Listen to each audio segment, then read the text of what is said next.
My name is Camille Schrier, and for the past year I've served as Miss America 2020. But when I'm not being Miss America, I am a science nerd, and I've loved science since I was a little girl. I have a degree in biochemistry and another one in systems biology, and I am currently a Doctor of Pharmacy student at Virginia Commonwealth University.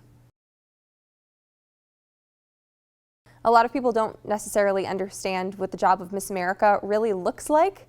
And for me, being Miss America looks like traveling around the country or doing virtual experiences where I talk half of my time about STEM education and do STEM outreach, and then the other half of my time I talk about medication safety and abuse prevention, which oftentimes is really connected into the STEM world that I love so much, which is the pharmaceutical industry and understanding what medicines do for us.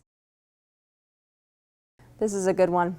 When I was a kid, I used to capture tadpoles from my pond in my front yard, and I would keep them in a fish tank and I would feed them until they grew into frogs or toads. We had both at my home. And eventually, when the toads became larger, I would capture them and put them in a fish tank and make my parents go to the pet store to buy crickets to feed them. And I just thought that was a fun activity to do as a young person, but I was really fascinated by the metamorphosis of a tadpole into a frog or a toad, and how that was then living in my backyard, and that ate crickets and I could feed it to them. Understanding that made me love biology even more than I already did, and those were the types of activities that I was interested in as a student. And I also had a butterfly grow kit that I would get every single year for my birthday, where I would mail order caterpillars and they would form into a chrysalis and hatch into butterflies, and I'd release them. Nature was always something that was fascinating to me. I was inspired to pursue science because it was everything that I loved in every single thing that I did as a young student.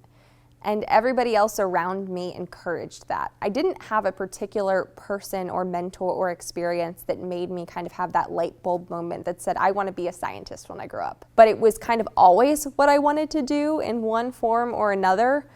And everyone around me helped foster that love instead of making me feel like I was any different for loving science-related topics. I got to go to science camps when I was a young person and shoot off rockets and build machines and understand engineering, and those were things that I just enjoyed.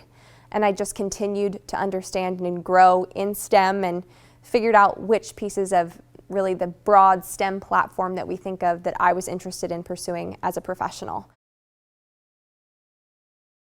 Now, I lovingly call myself a nerdy scientist because I embrace being nerdy, but I think that there's a perception that scientists are inherently kind of antisocial, awkward, not super modern or stylish type people, which is so inaccurate in the reality of science professions.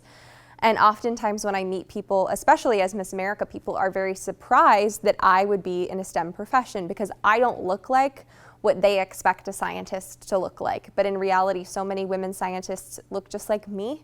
And it really doesn't matter who you are, what background you come from, what style you like to dress in, or what you do. It matters what your skills and talents and love of science are. And that's one of the biggest stereotypes I'd like to break in science. I think that it will also encourage a lot of young people to want to pursue a career because they can see people that look like them in STEM. And that's probably the biggest thing that I'd like to do in STEM.